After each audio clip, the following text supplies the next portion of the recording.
etapas del miedo, y para ahí va la pregunta. El miedo que pudo haber antes, María José, si lo hubo, sabiendo quién era Carlos Pizarro, en qué estaba, cuál era su proyecto, por qué se estaba bajando del monte, por qué quería que hubiera una primavera nueva en el país. El miedo en ese momento que se prolonga hacia este presente, y el miedo que eso te produjo, o que te puede producir también hacia el futuro, de cómo se maneja esa especie de, si existe, de columna vertebral de las sensaciones humanas, que es el miedo frente a lo que ocurrió con el asesinato de Carlos Pizarro. Bueno, pues en mi caso particular había miedo, hubo miedo de que lo mataran todo el tiempo.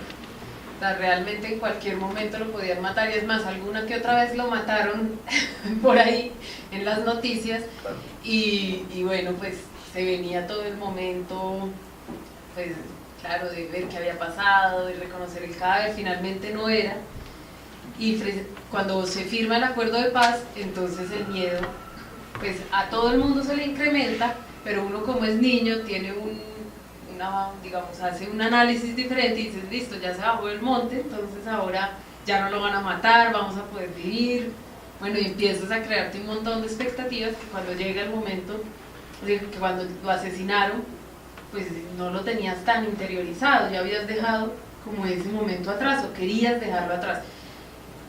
Ya obviamente en la adolescencia pues hay una confrontación distinta, pero más que miedo es un rechazo, no quieres, como que quieres guardar eso en un cajón allá donde no duela. Entonces yo, digamos, hoy puedo decir, pues sí siento que hay un pánico colectivo que impide que la gente reaccione en este país, pero miedo mío, pues no, yo creo que lo que hay es, si hay un dolor, y ahí es una indignación profunda. La mayoría de la policía detrás y él de frente, o sea, él de frente y los escoltas caminando detrás de él, y un niño de 15 años se para, lo saluda y le dispara. Entonces era como esa ambigüedad ahí, pensar que sí había un riesgo altísimo, pero también de niño saber, no, bueno, mi papá es un tipo importante, digamos, que está vigilado, que está cuidado y que pues posiblemente nada le pase. Y después se operó el miedo de alguna manera. Ah, bueno, digamos eso, después pues digamos mis abuelos, mi mamá, a mi hermana, a mí nos inculcaron el hecho de que pues ya lo habían asesinado a él y que él era la persona que valía, digamos. Nosotros nunca tuvimos amenazas de ninguna clase, nunca estuvimos sometidos a ningún esquema de seguridad de ninguna manera. Simplemente continuamos con nuestras vidas, pero digamos en ese marco, diciendo, bueno, ya tranquilos, ya lo mataron a él, ¿sí? Ya pues nosotros no valemos nada, ni representamos nada, ni significamos nada para esas personas que cometieron y determinaron ese asesinato. María José, hay otro plano, que es en el país del terror, como el nombre que existe, se debe utilizar, el terrorismo de Estado, los crímenes de Estado. Pues eso no solamente la muerte de Carlos o de Bernardo, nos produce a los colombianos generalmente miedo, por lo menos a los que sabemos y tenemos presente que eso pase, ¿sí? Ya es un nivel de miedo muy tenaz, saber que a la gente la matan y la asesinan por sus principios, por sus ideas. Digamos, los casos que, el de nuestros padres, porque están estrechamente relacionados en absolutamente todo, se han mantenido y algo han avanzado porque tercamente nos hemos mantenido nosotros allí, muy a pesar de que sabemos que, como tú dices, en un 98% de posibilidades seguramente nunca vamos a llegar a saber qué fue lo que pasó, pero bueno, la persistencia está ahí y seguimos ahí tercamente, porque si no sería decirle a esta justicia, además de todo, que nosotros nunca vamos a reclamar absolutamente nada. No, la decisión es hay que seguir, y vamos a seguir siendo la piedrita en el zapato hasta que ojalá esa piedra sea muy incómoda y tengan que hacer lo que en 23 años no han podido hacer. Miedo a la impunidad, lo que te digo, no sé si es porque yo crecí en una infancia clandestina, podríamos decirlo así, que realmente no siento un temor muy grande ante las cosas. lo que siento es como una tenacidad terca. Y es decir, ahí sí, como decía Fabiola Lalinde, el Cirilí, pues bueno, Operación Cirilí, que ella lo dice, pues me parece que es una excelente enseñanza para todos nosotros. Hay que seguir y hay que persistir. Me dijeron, mire, somos la fiscalía, estamos buscando a María José Pizarro. Yo dije, uy, Dios mío, que no he hecho nada, pero bueno, finalmente me dicen, no, es porque acabamos de priorizar el caso y entra dentro de los casos de la unidad de contexto de la fiscalía. Y bueno, me dicen, eso no tiene nada que ver con la carta. Yo hice el 26 de abril, yo presenté una carta, digamos, un derecho de petición a la Fiscalía solicitando que el caso de Bernardo Jaramillo y el de mi padre fueran puestos con un mismo fiscal, porque además ambos casos tenían, por ejemplo, el fiscal que tenía el caso de mi padre tenía 40 casos más, entre ellos la masacre de Pueblo Bello, bueno, en fin, crímenes muy grandes, y eran 40 y sin equipo de investigación. Yo le decía, es increíble que teniendo patrones tan similares, estos dos casos no estén juntos. Y bueno, hice ese derecho de petición y bueno, como ellos dicen, por casualidad, pues finalmente también la Fiscalía tomó la decisión de priorizarlos 23 años después. Yo espero que avancen algo, pero la verdad, creo que no vamos a saber nunca qué pasa. O lo sabemos. Todo el mundo lo sabe. Lo sabemos y tenemos miedo al mismo tiempo. Miedo de saberlo por saber hasta dónde remonta el asunto en los dos casos, y miedo por nosotros mismos porque saber da miedo. Bueno, yo creo que si lo supiéramos, tendríamos que irnos de acá. ¿Y no lo sabemos?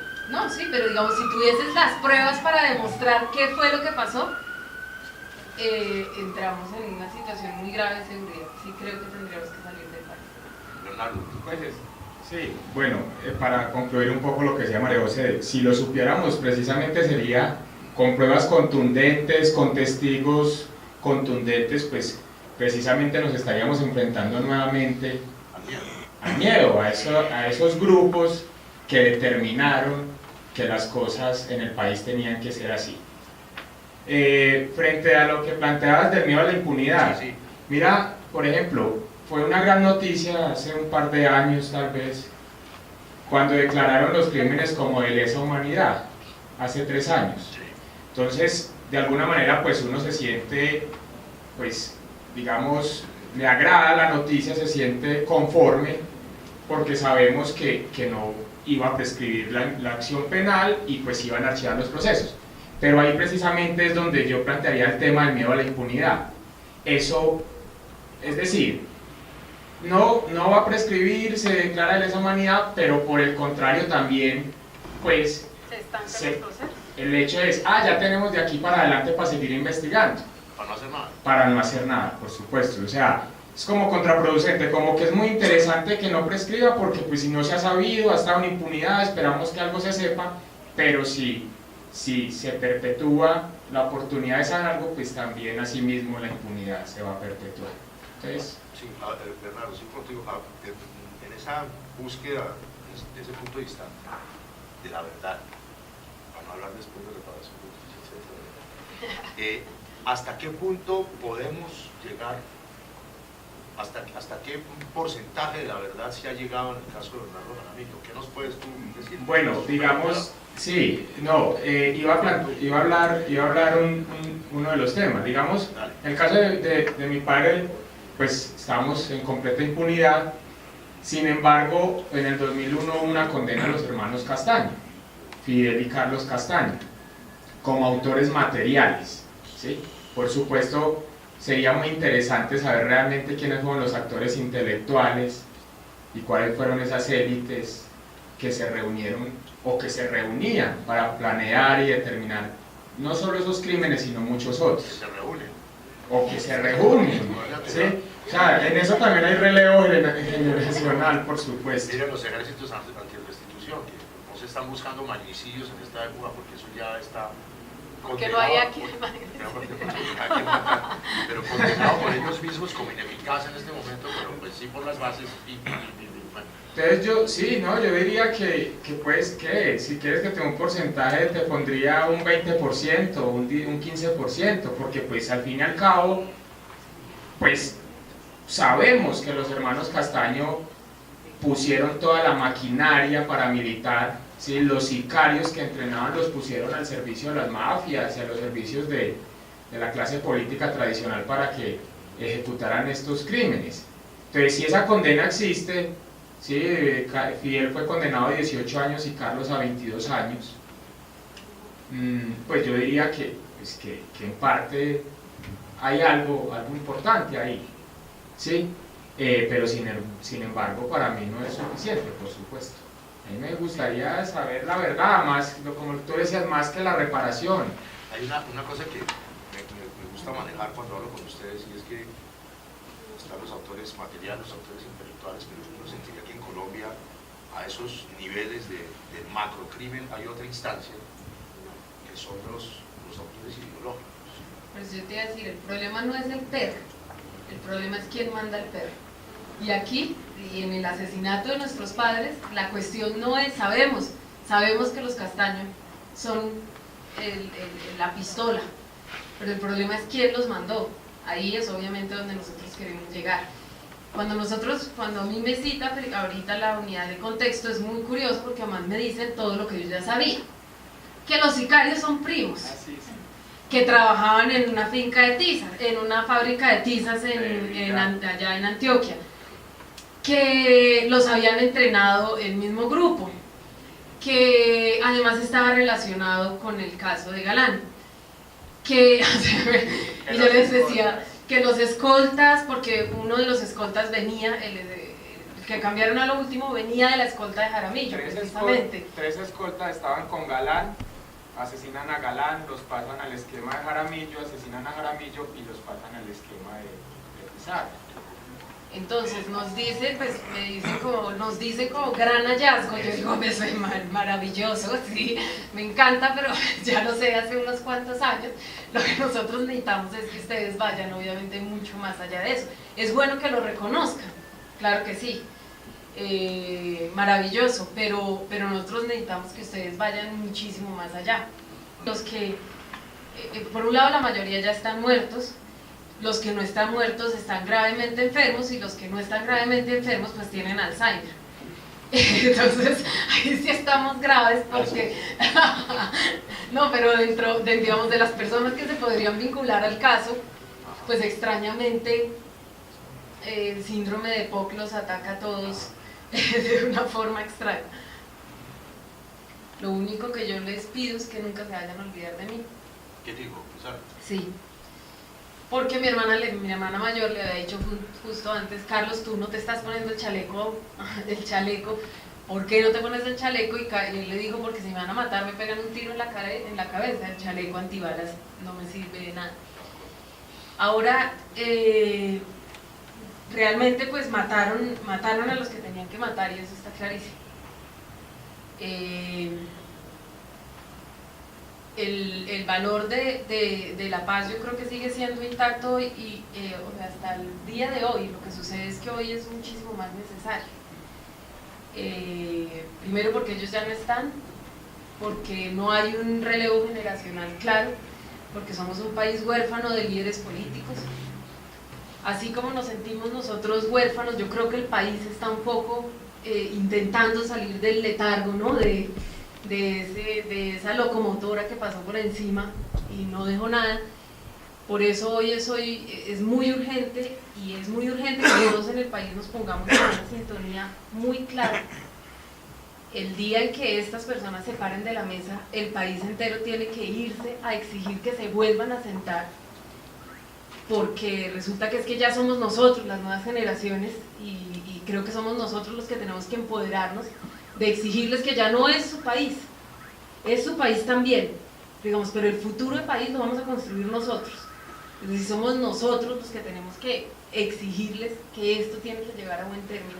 Y lastimosamente no hay jóvenes en esas mesas de negociación.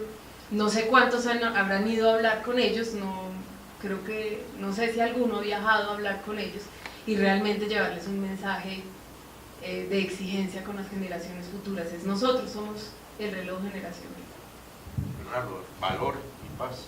Sí, frente al valor de la paz, pues evidentemente esa era la plataforma política de la Unión Patriótica en su momento, a pesar pues de otros planteamientos.